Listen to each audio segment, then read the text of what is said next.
ശബരിമല സ്വർണ്ണക്കൊള്ള അന്വേഷിക്കാനുള്ള ഇഡിയുടെ തീരുമാനത്തെ ഭാരതീയ ജനതാ പാർട്ടി കേരള ഘടകം സ്വാഗതം ചെയ്യുകയാണ്.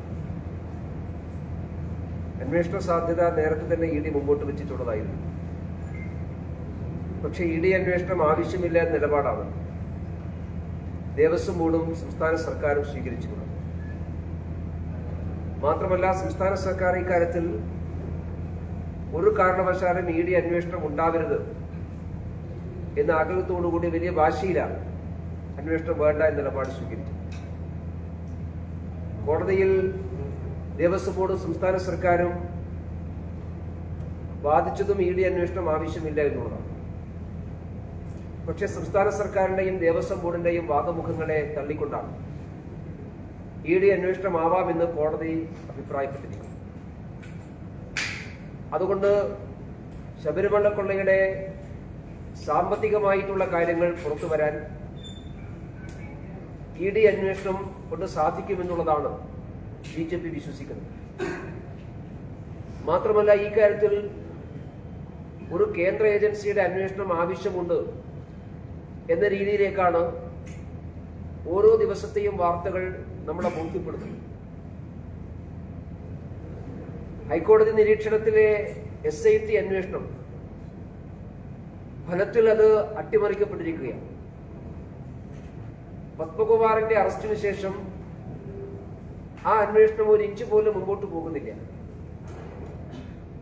ഇന്നിപ്പോ കോടതിയിൽ അന്വേഷണ പുരോഗതി വിലയിരുത്തിയപ്പോ ഗുരുതരമായിട്ടുള്ള പരാമർശങ്ങൾ ഇന്നും കോടതിയിൽ പറഞ്ഞിട്ടുണ്ട്. അത്യപൂർവമായൊരു ഗൂഢാലോചനയാണ് ഈ കാര്യത്തിൽ ഉണ്ടായിട്ടുള്ളത് എന്നാണ് കോടതി ഇന്ന് നിരീക്ഷിച്ചിട്ടുള്ളത്. പക്ഷെ SIT അന്വേഷണ പരിധിയിൽ ഇപ്പോഴും ഗൂഢാലോചന വന്നിട്ടില്ല. പത്മകുമാറിന്റെ അറസ്റ്റോടുകൂടി കേസ് അന്വേഷണം തൽക്കാലത്തേക്ക് മരവിപ്പിക്കണമെന്നുള്ള സംസ്ഥാന ആഭ്യന്തര വകുപ്പിന്റെ നിർദ്ദേശമാണ് ഇപ്പോൾ കേസ് അന്വേഷണം ഇഴഞ്ഞു പോകാനുള്ള പ്രധാനപ്പെട്ട കാരണം. അന്വേഷണം പത്മകുമാർ ഒതുക്കി തീർക്കണം എന്നാണ് SITക്ക് ആഭ്യന്തര വകുപ്പ് നൽകിയിട്ടുള്ള നിർദ്ദേശം. അതിന്റെ മേലോട്ട് അന്വേഷണം പോയാൽ ഗവൺമെന്റിനും CPMനും വലിയ ബുദ്ധിമുട്ടുകൾ ഉണ്ടാകും എന്നുള്ളത് കൊണ്ടാണ് ഉന്നതരായിട്ടുള്ള CPM നേതൃത്വവും സംസ്ഥാന ഗവൺമെന്റിലെ പ്രമുഖരായിട്ടുള്ള ആളുകളും അവരെല്ലാവരും ഇതിൽ പങ്കാളിത്തമുണ്ട് എന്ന് ബോധ്യപ്പെടുമെന്നും മുഖ്യമന്ത്രിയുടെ ഓഫീസിനടക്കം ഈ കാര്യത്തിലുള്ള പങ്കാളിത്തം പുറത്തുവരുമെന്നുള്ളത് കൊണ്ടാണ് പത്മകുമാറോട് കൂടി ഈ വിഷയം അവസാനിപ്പിക്കാൻ വേണ്ടി തീരുമാനിച്ചിട്ടുള്ളത്. അല്ലെങ്കിൽ എന്തുകൊണ്ടാണ് പത്മകുമാറിന്റെ മൊഴിയുടെ അടിസ്ഥാനത്തിൽ അന്വേഷണം മുമ്പോട്ട് പോകാത്തത്? ആദ്യഘട്ടത്തിൽ SIT കാണിച്ച താല്പര്യവും വേഗതയും എന്തുകൊണ്ടാണ് പത്മകുമാറിന്റെ അറസ്റ്റോടുകൂടി നിന്നുപോയിട്ടുള്ളത്? N. വാസുവിന്റെ മൊഴിയുടെ അടിസ്ഥാനത്തിലാണ് പത്മകുമാറിനെ അറസ്റ്റ് ചെയ്തതെങ്കിൽ പത്മകുമാറിന്റെ മൊഴി എന്താണ് SIT മുഖവിലക്കെടുക്കാത്തത്? ഈ ഉണ്ണികൃഷ്ണൻ പോറ്റിയെ പരിചയപ്പെടുത്തുന്നത് അന്നത്തെ ദേവസ്വം മന്ത്രി കടകംപള്ളി സുരേന്ദ്രനാണ് എന്ന് പത്മകുമാർ മൊഴി കൊടുത്തു എന്നാണല്ലോ SIT പറയുന്നത്. അങ്ങനെയാണെങ്കിൽ N. വാസുവിന്റെ മൊഴിയുടെ അടിസ്ഥാനത്തിൽ പത്മകുമാറിനെ അറസ്റ്റ് ചെയ്യാമെങ്കിൽ പത്മകുമാറിന്റെ മൊഴിയുടെ അടിസ്ഥാനത്തിൽ കടകംപള്ളി സുരേന്ദ്രനെ ചോദ്യം ചെയ്യണ്ടേ? അന്വേഷണം കടകംപള്ളി സുരേന്ദ്രനിലേക്ക് എത്തണ്ടേ? എന്തുകൊണ്ടാണ് അവിടെ എത്തുമ്പോ ഒരു ഫുൾ സ്റ്റോപ്പ് ഇട്ടതുപോലെ SIT അന്വേഷണം തൽക്കാലം അവസാനിപ്പിച്ചത്? അതുകൊണ്ടാണ് ഞങ്ങൾ പറയുന്നത് SITയുടെ അന്വേഷണം അട്ടിമറിക്കപ്പെട്ടിരിക്കുകയാണ്. ആഭ്യന്തര വകുപ്പിന്റെ നിയന്ത്രണത്തിലാണ് ഇപ്പോൾ SIT ഉള്ളത്. കോടതിയുടെ നിരീക്ഷണവും കോടതിയുടെ മേൽനോട്ടവും എല്ലാം ഉണ്ടെങ്കിലും SITയിലുള്ള ഉദ്യോഗസ്ഥന്മാരെല്ലാവരും ആഭ്യന്തര വകുപ്പിന്റെ കീഴിലുള്ള പോലീസ് ഉദ്യോഗസ്ഥന്മാരാണ്. അപ്പൊ ആഭ്യന്തര വകുപ്പിനെ ഉപയോഗപ്പെടുത്തിക്കൊണ്ട് SITയെ താൽക്കാലികമായി ആ അന്വേഷണത്തെ മരവിപ്പിക്കാൻ വേണ്ടി ശ്രമമാണ് നടക്കുന്നത്. അതുകൊണ്ടാണ് ഞങ്ങൾ ഈ കാര്യത്തിൽ അന്തർദേശീയ തലത്തിലും അന്താരാഷ്ട്ര തലത്തിലുമുള്ള ഗൂഢാലോചനയുടെ വിശദാംശങ്ങൾ പുറത്തു വരണം എന്നുള്ളത് കൊണ്ട് ഒരു കേന്ദ്ര ഏജൻസിയുടെ അന്വേഷണം വേണമെന്നുള്ള നിലപാട് ആദ്യം മുതലേ BJP സ്വീകരിച്ചിട്ടുള്ളത്. ആ നിലപാട് സാധൂകരിക്കുന്ന രീതിയിലാണ് നമ്മുടെ അന്വേഷണം മുമ്പോട്ട് പോകുമ്പോൾ എല്ലാവർക്കും ബോധ്യമാകും. അതുകൊണ്ട് ഈ കാര്യത്തിൽ SITയുടെ അന്വേഷണത്തെ സംബന്ധിച്ച് സംസ്ഥാന ആഭ്യന്തര വകുപ്പ് നടത്തുന്ന കള്ളക്കളികൾ പൊളിച്ചെത്തു കൊണ്ടുവരണം. SAT-യിൽ ആരാണ് സമ്മർദ്ദം ചെലുത്തുന്നതെന്ന് അറിയാൻ കേരളത്തിലെ ജനങ്ങൾക്ക് ആഗ്രഹമുണ്ട്. ശബരിമല സ്വർണ്ണക്കൊള്ളയെ, അതിന്റെ അന്വേഷണത്തെ അട്ടിമറിക്കാനുള്ള ഈ പരിശ്രമത്തെ അത് കണ്ടെത്തേണ്ടതായിട്ടുണ്ട്. അതുകൂടി ഉൾപ്പെടുത്തിക്കൊണ്ട് ഒരു കേന്ദ്ര ഏജൻസിയുടെ അന്വേഷണം വേണമെന്നുള്ള ആവശ്യത്തിൽ ഭാരതീയ ജനതാ പാർട്ടി ഉറച്ചു നിൽക്കുകയാണ്. ഈ ആവശ്യം ഉന്നയിച്ചുകൊണ്ട് എല്ലാ മാർഗങ്ങളും ഞങ്ങൾ തേടും. രാഷ്ട്രീയമായിട്ടുള്ള മാർഗങ്ങളും നിയമപരമായിട്ടുള്ള മാർഗങ്ങളും എല്ലാം ഇതിനുവേണ്ടി തേടണമെന്നാണ് ഇപ്പൊ BJP ആഗ്രഹിക്കുന്നത്. ഇനിയുള്ള ദിവസങ്ങളിൽ അതിനുള്ള പരിശ്രമം ഞങ്ങൾ നടത്തും. മറ്റൊന്ന്, തദ്ദേശ ഭരണ സ്ഥാപനങ്ങളിലേക്കുള്ള തെരഞ്ഞെടുപ്പ് ഫലം കേരളത്തിൽ മുസ്ലിം സാമുദായിക രാഷ്ട്രീയത്തെ മുഖ്യധാരയിലേക്ക് കൊണ്ടുവരാൻ വേണ്ടിയിട്ടുള്ള പരിശ്രമത്തിന് UDF-ഉം LDF-ഉം ശ്രമിക്കുകയാണ്. ഈ തെരഞ്ഞെടുപ്പ് ഫലം UDF-ന് അനുകൂലമാണ്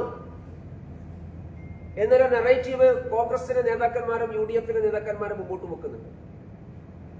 സാങ്കേതികമായി അത് ശരിയുമാണ്.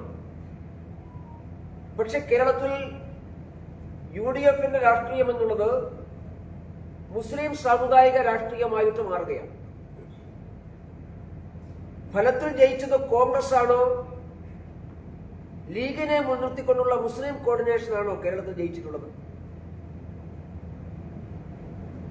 തെരഞ്ഞെടുപ്പ് ഫലം വിശദമായി വിലയിരുത്തുമ്പോൾ അതിൽ നിഴലിക്കുന്ന ഒരു അപകടകരമായിട്ടുള്ള സാഹചര്യം UDF രാഷ്ട്രീയത്തെ പരിപൂർണമായി ജമാഅത്തെ ഇസ്ലാമി അടക്കമുള്ള മുസ്ലിം സാമുദായിക സംഘടനകൾ വിഴുങ്ങിക്കഴിഞ്ഞിരിക്കുന്നു. ലീഗിനെ മുൻനിർത്തിക്കൊണ്ട് ജമാഅത്തെ ഇസ്ലാമിയും അതുപോലെയുള്ള മതമൗലികവാദ സംഘടനകളും UDF-നെ പരിപൂർണമായി ഇന്ന് ഹൈജാക്ക് ചെയ്തിരിക്കുന്നു. അതുകൊണ്ടാണ് കേരളത്തിൽ 1,200ഓളം കേന്ദ്രങ്ങളിൽ ജമാഅത്തെ ഇസ്ലാമിയുടെ പരിപൂർണമായിട്ടുള്ള പിന്തുണയോടുകൂടി ജയിച്ചു വന്നിട്ടുള്ള സ്ഥാനാർത്ഥികളുണ്ട്. ആ സ്ഥാനാർത്ഥികൾക്കൊന്നും കൃത്യമായിട്ടുള്ള രാഷ്ട്രീയ പശ്ചാത്തലമൊന്നുമില്ല. അതെല്ലാം ജമാഅത്തെ ഇസ്ലാമിയുടെ നോമിനികളാണ്. ചില ആളുകളൊക്കെ ലീഗ് ലേബൽ മത്സരിച്ചിട്ടുണ്ടാവാം.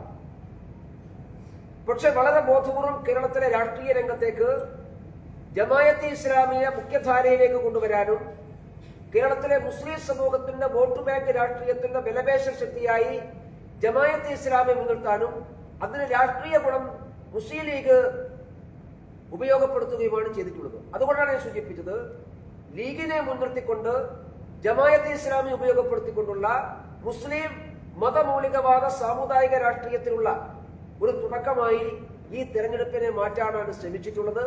അതുകൊണ്ടാണ് UDF-നെ ജമാഅത്തെ ഇസ്ലാമി അടക്കമുള്ള സംഘടനകൾ, മതമൗലികവാദ സംഘടനകൾ ഹൈജാക്ക് ചെയ്തു എന്ന് ഞങ്ങൾ പറയാനുള്ള പ്രധാനപ്പെട്ട കാരണം. മലബാറിൽ പല സ്ഥലത്തും ഇന്ന് കോൺഗ്രസ് ഇല്ല. കോൺഗ്രസിനെ പരിപൂർണമായ ഒരു ലീഗും ജമാഅത്തെ ഇസ്ലാമിയൊക്കെ അത് വിഴുങ്ങിക്കഴിഞ്ഞിരിക്കുന്നു. ഈ അപകടത്തെക്കുറിച്ച് കോൺഗ്രസിന്റെ ആളുകളെങ്കിലും ബോധവാന്മാരാകേണ്ടതാണ്. UDF-ലെ കാര്യങ്ങൾ തീരുമാനിക്കുന്ന പാർട്ടി കോൺഗ്രസ് ആണോ, ലീഗാണോ? ജമാഅത്തെ ഇസ്ലാമിയുമായുള്ള സഖ്യത്തിന് മുൻകൈയെടുത്ത ലീഗാണ്. ഞാൻ മനസ്സിലാക്കുന്ന കോൺഗ്രസിലെ വലിയൊരു വിഭാഗത്തിന്റെ എതിർപ്പിനെ മറികടന്നുകൊണ്ടാണ് ലീഗ് മുൻകൈയെടുത്തുകൊണ്ട് UDF-ഉം ജമാഅത്തെ ഇസ്ലാമിയും തമ്മിൽ ചർച്ച നടത്തിയിട്ടുള്ളത്. അപ്പൊ ഇപ്പോഴും UDF തീരുമാനമെടുക്കുന്നത് കോൺഗ്രസ് ആണോ, ലീഗാണോ? UDF-ലെ ഒന്നാമത്തെ പാർട്ടി കോൺഗ്രസ് ആണോ, ലീഗാണോ? ഈ തെരഞ്ഞെടുപ്പ് ഈ കാര്യത്തിൽ ഒരു വിഷയത്തിൽ അടിവരയിടുന്നുണ്ട്. ഇപ്പോഴും UDF-ന്റെ കാര്യങ്ങൾ തീരുമാനിക്കുന്നത് കോൺഗ്രസ് അല്ല, KPCC രാഷ്ട്രീയ കാര്യസമിതിയല്ല. UDF-ന്റെ കാര്യങ്ങൾ തീരുമാനിക്കുന്നത് മുസ്ലിം ലീഗിന്റെ ഉന്നതാധികാര സമിതിയും പാണക്കാടുമാണ് എന്ന് ഈ തെരഞ്ഞെടുപ്പോടുകൂടി കേരളത്തിലെ ജനങ്ങൾക്ക് ഒന്നുകൂടി ബോധ്യമാവുകയാണ്. ഇത് കേരളത്തിലെ രാഷ്ട്രീയ രംഗത്ത് ദൂരവ്യാപകമായിട്ടുള്ള ഫലങ്ങൾ ഉളവാക്കാൻ വേണ്ടി പോവുകയാണ്.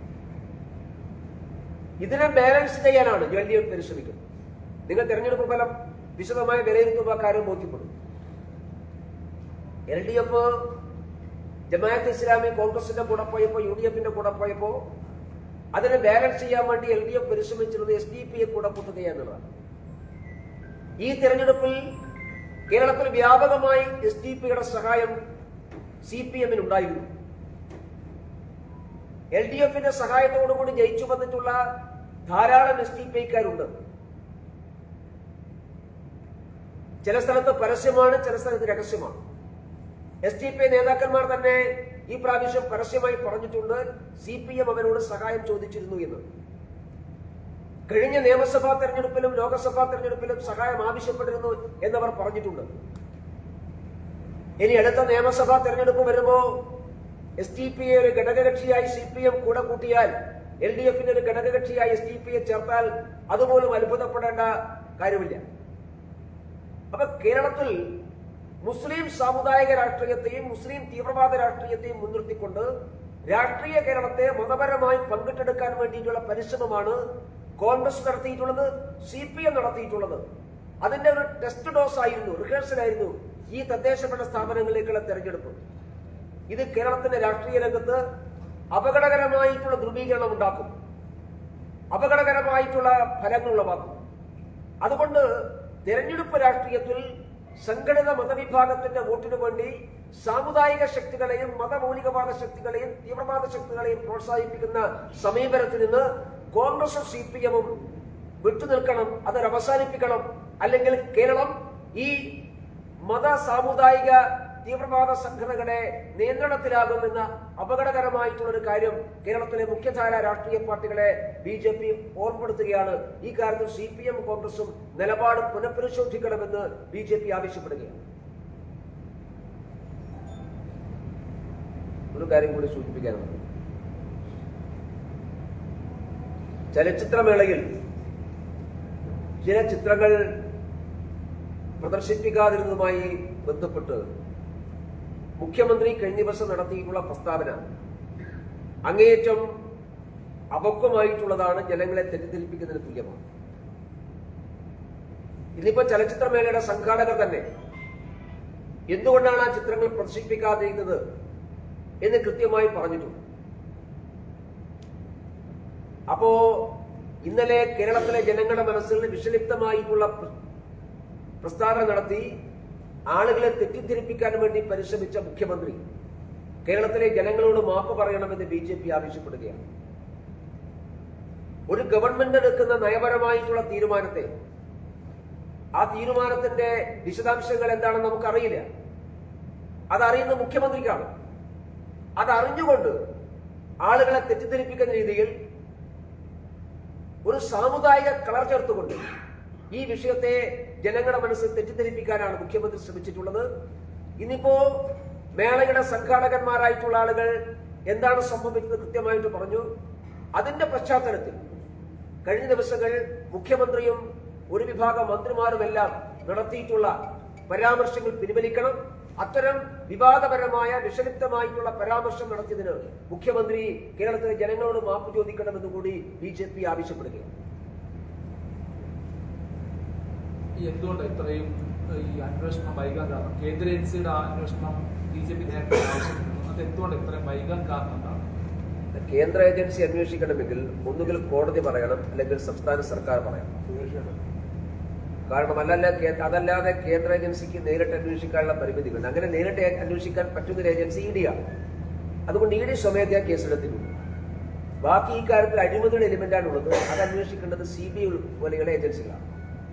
അവർക്ക് അന്വേഷിക്കണമെങ്കിൽ ഒന്നുകിൽ കോടതി പറയണം, അല്ലെങ്കിൽ സംസ്ഥാന സർക്കാർ പറയണം. അതുകൊണ്ട് ഞങ്ങൾ സംസ്ഥാന സർക്കാരോട് ആവശ്യപ്പെടുന്നത് CBI അന്വേഷണത്തിന് ആവശ്യപ്പെടുന്നതാണ്. ഞങ്ങൾ കോടതിയിലും ഈ കാര്യം മൂവ് ചെയ്യാൻ വേണ്ടി ആഗ്രഹിക്കുന്നു. അത് ഞങ്ങൾ പരിശോധിക്കും. ഈ തദ്ദേശ തെരഞ്ഞെടുപ്പ് റിസൾട്ടുമായി ബന്ധപ്പെട്ട് UDF-നെതിരെ കോൺഗ്രസിനെതിരെ നടത്തിയിരിക്കുന്ന ഇത്തരം ആരോപണം, അതിന്റെ ഡാറ്റ, അതിന്റെ അടിസ്ഥാനം എന്താണ്? അടിസ്ഥാന റിസൾട്ട് പരിശോധിച്ചാൽ മതിയല്ലോ. എന്ത് ഡാറ്റയുടെ അടിസ്ഥാനത്തിൽ? മലബാറിൽ ജമാഅത്തെ ഇസ്ലാമിയുടെ പിന്തുണയോടുകൂടി ജയിച്ച വാർഡിന്റെ എണ്ണം നമ്മുടെ മുമ്പിലുണ്ടല്ലോ. 200-ലേറെ വാർഡുകളിൽ കേരളത്തിൽ UDF ജയിച്ചത് ജമാഅത്തെ ഇസ്ലാമിയുടെ പിന്തുണയോടുകൂടി. അവർ തന്നെ അവകാശപ്പെടുന്നുണ്ടല്ലോ. ജമാഅത്തെ ഇസ്ലാമി നിർത്തിയ സ്ഥാനാർത്ഥികളാണ്. പിന്തുണ മാത്രമല്ല, ജമാഅത്തെ ഇസ്ലാമി പുട്ടപ്പ് ചെയ്ത കാൻഡിഡേറ്റ്സ് ആണ്. അപ്പൊ ഒരു ഇടവേളയ്ക്ക് ശേഷം കേരളത്തിലെ രാഷ്ട്രീയ രംഗത്തേക്ക് ജമാഅത്തെ ഇസ്ലാമി പരസ്യമായിട്ട് കടന്നു വരികയാണ്. നേരത്തെ CPM ആയിരുന്നു സഹായിച്ചത്. ഇപ്പോ കുറച്ചുകൂടി വ്യക്തതയോടുകൂടി കോൺഗ്രസ് സഹായിക്കുകയാണ്. അതാണ് കേരളത്തിൽ ഇപ്പോൾ ഈ തെരഞ്ഞെടുപ്പ് ഫലബോധ്യമായിട്ടുള്ളത്. ഓരോ വാർഡ് നോക്കിയാൽ നമുക്ക് മനസ്സിലാവുമല്ലോ. നിർത്തിയ സ്ഥാനാർത്ഥികളും ജയിച്ച സ്ഥാനാർത്ഥികളുടെ വിശദാംശങ്ങൾ ബാക്ക്ഗ്രൗണ്ട് നോക്കിയാൽ നമുക്ക് മനസ്സിലാവുമല്ലോ എല്ലാ കാര്യങ്ങളും.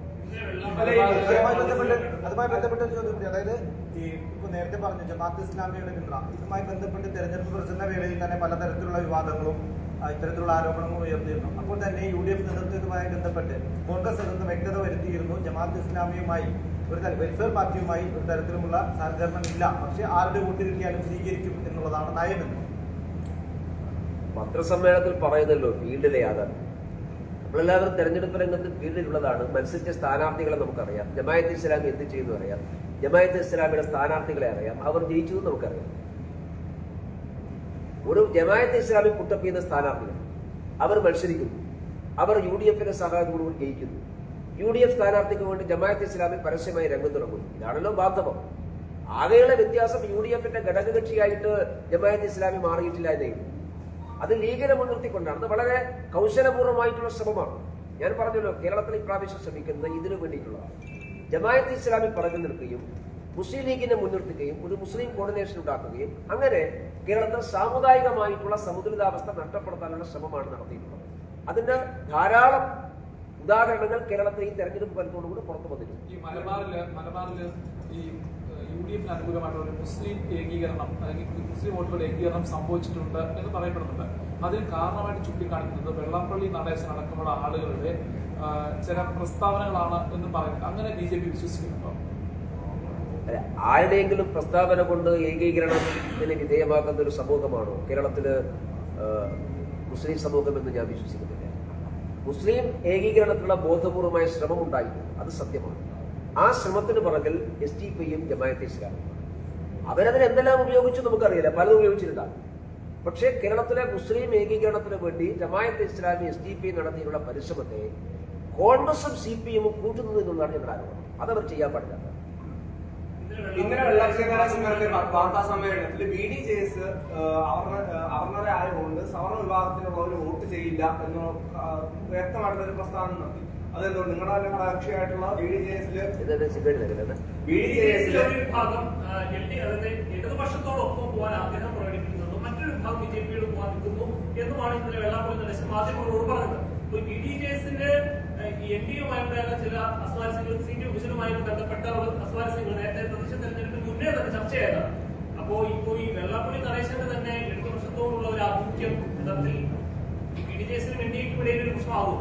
വെള്ളാപ്പള്ളി നടേശനല്ലല്ലോ BDJSന്റെ പ്രസിഡന്റ്. BDJSന്റെ പ്രസിഡന്റ് തുഷാർ വെള്ളാപ്പള്ളി. വെള്ളാപ്പള്ളി നടേശൻ SNDP യോഗത്തിന്റെ ജനറൽ സെക്രട്ടറി.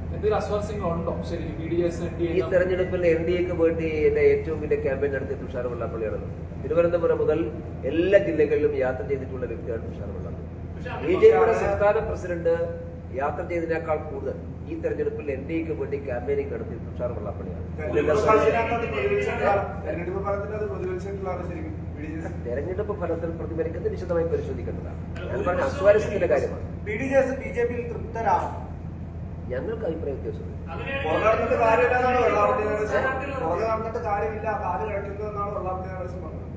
വെള്ളാപ്പള്ളി നടേശനല്ലോ സർ BDJSന്റെ പ്രസിഡന്റ്. ഞങ്ങളുടെ NDA യോഗത്തിൽ പങ്കെടുക്കുന്നത് വെള്ളാപ്പള്ളി നടേശനല്ലോ. NDA യോഗത്തിൽ വരുന്നത് NDAയുടെ കൺവീനർ തുഷാർ വെള്ളാപ്പള്ളിയാണ്. അദ്ദേഹം പറഞ്ഞോ? ഇല്ലല്ലോ, അദ്ദേഹം പറഞ്ഞിട്ടില്ലല്ലോ. BDJSൽ എല്ലാ വിഭാഗം ആൾക്കാരുണ്ടല്ലോ. SNDP യോഗമല്ലല്ലോ BJPയുടെ ഘടകകക്ഷി. SNDP യോഗത്തിൽ എല്ലാ രാഷ്ട്രീയ പാർട്ടിക്കാരുണ്ടാകും. SNDP യോഗത്തിൽ എല്ലാ രാഷ്ട്രീയ അതൊരു സാമുദായിക സംഘടനയല്ലേ. SNDP യോഗത്തിൽ എല്ലാ രാഷ്ട്രീയ പാർട്ടികളും ഉണ്ടാകും. SNDP യോഗത്തിന്റെ ജനറൽ സെക്രട്ടറി പറയുന്ന സമയത്ത് എല്ലാ വിഭാഗത്തെയും ബാധിക്കുന്ന കാര്യങ്ങളാണ്. ഞങ്ങളുടെ ഘടകകക്ഷി BDJS ആണ്. അതിന്റെ പ്രസിഡന്റ് തുഷാർ വെള്ളാപ്പള്ളിയാണ്. അദ്ദേഹമാണ് NDAയുടെ കൺവീനർ. NDAക്കകത്ത് എന്തെങ്കിലും വിഷയവും പ്രശ്നവും ഉണ്ടെങ്കിൽ പറയേണ്ടത് ആരാണ്? അതിന് കൺവീനറായിട്ട് തുഷാർ വെള്ളാപ്പള്ളിയാണ്. അദ്ദേഹം പറയാത്തിടത്തോളം കാലം ഞാൻ ഇതിനെതിരെ മറുപടി പറയും. നിയമസഭാ തെരഞ്ഞെടുപ്പിന് മാസങ്ങൾ മാത്രം ബാക്കി നിൽക്കി നടത്തുന്ന ഇത്തരം ഞങ്ങൾക്ക് അങ്ങനത്തെ ആശങ്കയൊന്നുമില്ല.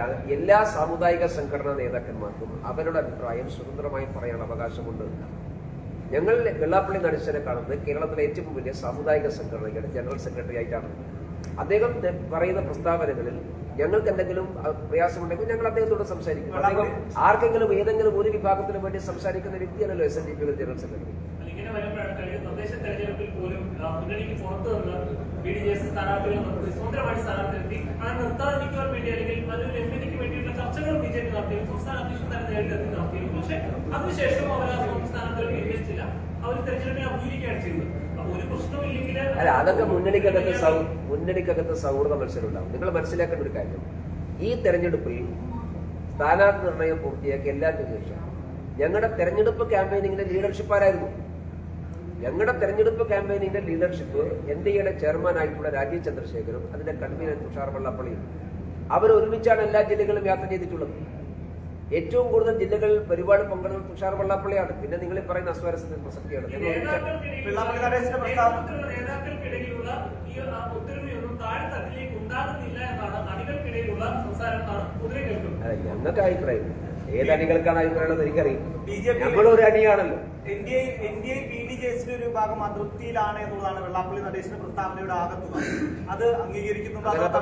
രണ്ട് വിഭാഗം NDAയിലെ BDJSലെ ഒരു വിഭാഗം CPM, അതായത് ആ പാർട്ടിയുമായി മുന്നോട്ട് പോകാൻ തയ്യാറാകാതെ CPM-മായി സഹകരിക്കാൻ തയ്യാറാണ് എന്നുള്ളത് അതൃപ്തിയിലാണ് എന്നുള്ളതാണ് BDJSലെ ഒരു വിഭാഗം. ഞാൻ മനസ്സിലാക്കിയത്തോളം BDJS ഒരു വിഭാഗമുള്ളൂ. അത് തുഷാർ വെള്ളാപ്പള്ളി പ്രസിഡന്റാണ് അതിന്റെ. അതിൽ വേറൊരു വിഭാഗമുണ്ടോ എന്ന് എന്നോട് ചോദിച്ചാൽ എനിക്ക് പറയാൻ പറ്റില്ല. അത് നിങ്ങൾ തുഷാർ വെള്ളാപ്പള്ളിയോട് ചോദിച്ചു. ഞാൻ മനസ്സിലാക്കിയെടുത്തോളം അങ്ങനെ രണ്ട് വിഭാഗത്തിലില്ല, ഒരു വിഭാഗമുള്ളൂ. ആ വിഭാഗം തുഷാർ വെള്ളാപ്പള്ളി പ്രസിഡന്റായ BDJS ആണ്. അത് NDAയുടെ കൂടെയാണ്. അവർക്ക് അതൃപ്തിയിലില്ല. അതൃപ്തിയുണ്ടെങ്കിൽ ക്യാമ്പയിൻ നടത്തൂല്ലല്ലോ. ഞങ്ങൾ ഒരുമിച്ചല്ലേ മത്സരിച്ചത്. ഇന്ന് രാവിലെ KC വേണുഗോപാൽ ഒരു ആരോപണം വെച്ചു. കോൺഗ്രസ്സുകാർ പൊതുവെ പറയുന്ന ഒരു ആരോപണമാണ്. അതായത് BJPയും മുഖ്യമന്ത്രിയും തമ്മിലൊരു ഡീലുണ്ട്.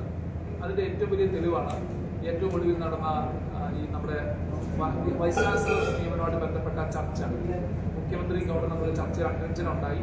അങ്ങനെ ഒരു ഡീല് എന്തെങ്കിലും ഉണ്ടോ?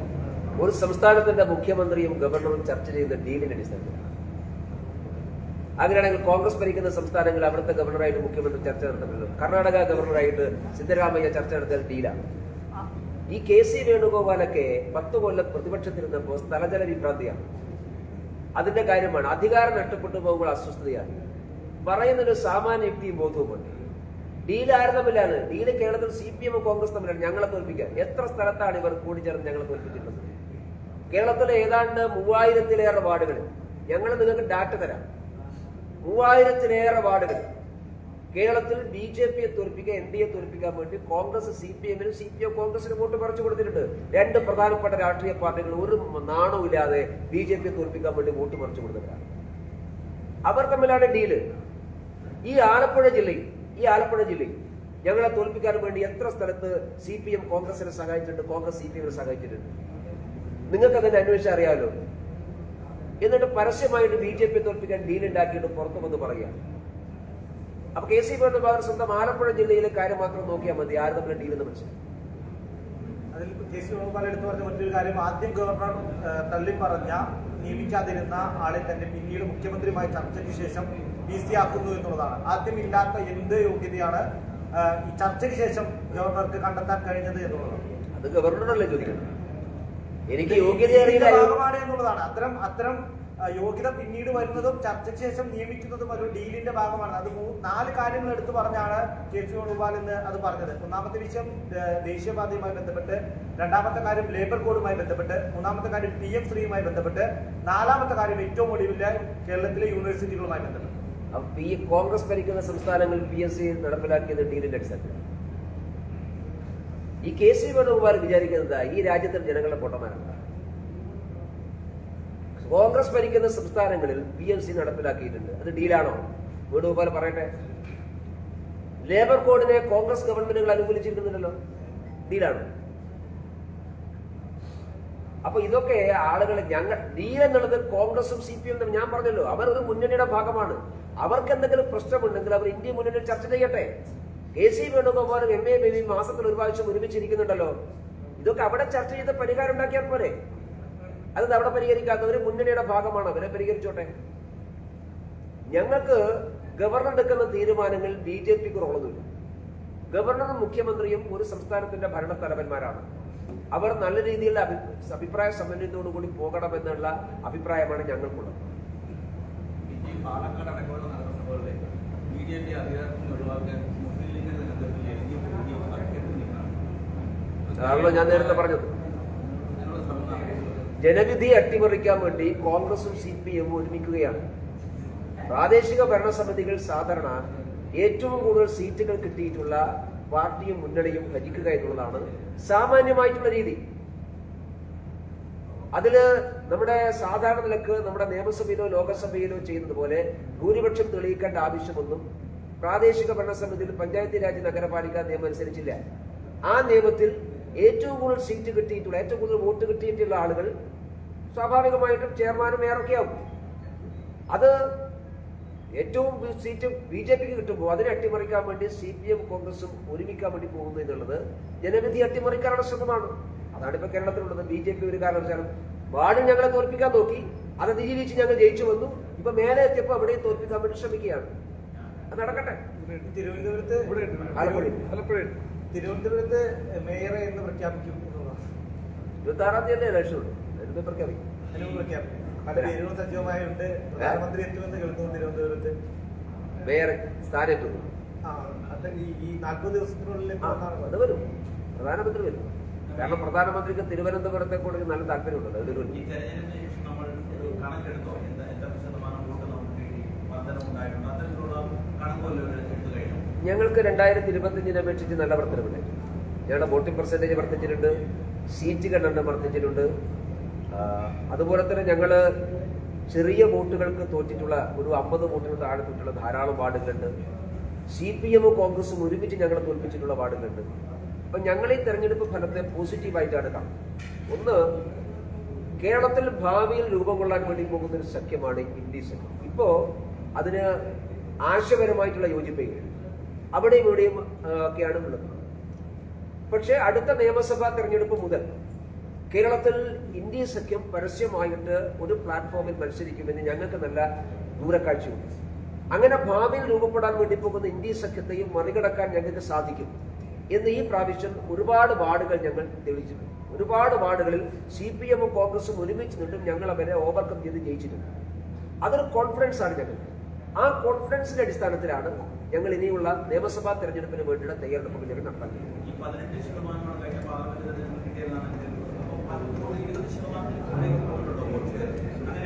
പാർലമെന്റ് തെരഞ്ഞെടുപ്പിന്റെ പാറ്റേണും പ്രാദേശിക തെരഞ്ഞെടുപ്പിന്റെ പാറ്റേണും പ്രാദേശിക തെരഞ്ഞെടുപ്പിനെ കഴിഞ്ഞ പ്രാദേശിക തെരഞ്ഞെടുപ്പുമായിട്ടാണ് നമ്മൾ താരതമ്യം ചെയ്യുന്നത്. അതെപ്പോഴും അങ്ങനെയാണ്.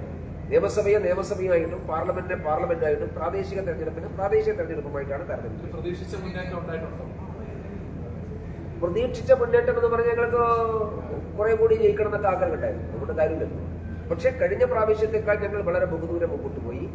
ഞങ്ങൾ ആഗ്രഹിച്ചതുപോലെ കേരളത്തിൽ എല്ലായിടത്തും BJPയുടെ പ്രസൻസ് ഈ പ്രാവശ്യം ഉണ്ടായി. നിരവധി മുനിസിപ്പാലിറ്റികൾ, കേരളത്തിലെ 10-14 മുനിസിപ്പാലിറ്റികളിൽ BJP ഡിസൈഡിംഗ് ഫാക്ടർ. ഞങ്ങളില്ലാതെ ആർക്കും ഒന്നും ചെയ്യാൻ വേണ്ടി സാധിക്കില്ല. തീർച്ചയായും കേരളത്തിൽ BJP ഒഴിവാക്കിക്കൊണ്ട് NDA ഒഴിവാക്കിക്കൊണ്ടുള്ള രാഷ്ട്രീയം ഇനി കേരളത്തിൽ ഉണ്ടാകാൻ വേണ്ടി പോകുന്നില്ല എന്നുള്ളതാണ് ഈ തെരഞ്ഞെടുപ്പ് ഫലത്തിന്റെ ഏറ്റവും പ്രധാനപ്പെട്ട സൂചന. അന്വേഷണത്തെ ഹൈക്കോടതി അതിർത്തി അറിയിച്ചിരിക്കുകയാണ്. അതിനെ അറസ്റ്റ് ചെയ്യാത്തതിന് ബോർഡ് മെമ്പർമാരെ അറസ്റ്റ് ചെയ്യാത്തതിനെ ചോദ്യം ചെയ്തിരിക്കുന്നത്. അപ്പൊ ഈ അന്വേഷണ സംഘം തന്നെ മുന്നോട്ട് പോകുന്നതിൽ അർത്ഥമുണ്ടോ? അതാണ് ഞാൻ ആദ്യമേ പറഞ്ഞത്. SITയുടെ അന്വേഷണം മരവിപ്പിക്കപ്പെട്ടിരിക്കുകയാണ്. ഇനിയിപ്പോ കോടതി ചൂണ്ടിക്കാണിച്ച രണ്ട് കാര്യം നിങ്ങൾ പറഞ്ഞതുപോലെ, ഒന്ന്, ബോർഡ് മെമ്പർമാരെ ആരെയും ചോദ്യം ചെയ്തിട്ടില്ല. ശങ്കർദാസിനെ ചോദ്യം ചെയ്തിട്ടില്ല, വിജയകുമാറിനെ ചോദ്യം ചെയ്തിട്ടില്ല. അതിന്ന് കോടതി എടുത്തു ചോദ്യം പ്രധാനപ്പെട്ട കാര്യമാണ്. രണ്ടാമത്തെ കാര്യം, ഈ കേസ് അന്വേഷണത്തിന്റെ ബാക്കി വിശദാംശം ഗൂഢാലോചനയിലേക്ക് എന്തുകൊണ്ട് പോകുന്നില്ല എന്ന് ചോദിച്ചിട്ടുണ്ട്. അപ്പൊ ഇത് SIT, ഞാൻ പറഞ്ഞില്ല, ഒരു ഘട്ടത്തിൽ SIT വളരെ സജീവം മുമ്പോട്ട് പോയി. പക്ഷെ പത്മകുമാർ എത്തിയപ്പോ അതിശക്തമായ ഇടപെടലാണ് മുഖ്യമന്ത്രിയുടെ ഓഫീസിന് ആഭ്യന്തര വകുപ്പ് ഉണ്ടായിട്ടുള്ളത്. ആ ഇടപെടലോടുകൂടി അവസാനിച്ചത്. ഇനി ഈ അന്വേഷണം എങ്ങോട്ട് പോകുമെന്ന് നമുക്ക് യാതൊരു വിശ്വാസമില്ല. അതുകൊണ്ട് കേന്ദ്ര ഏജൻസി വേണമെന്നുള്ള ഞങ്ങളുടെ നിലപാട് ഒന്നുകൂടി സാധൂകരിക്കപ്പെടുകയാണ്. ഇന്നത്തെ കോടതിയുടെ പരാമർശത്തിന്റെ പശ്ചാത്തലത്തിൽ നിയമപരമായിട്ടുള്ള പരിഹാരം എന്തെങ്കിലും ചെയ്യാൻ സാധിക്കുമെന്ന് ഞങ്ങൾ അന്വേഷിക്കും.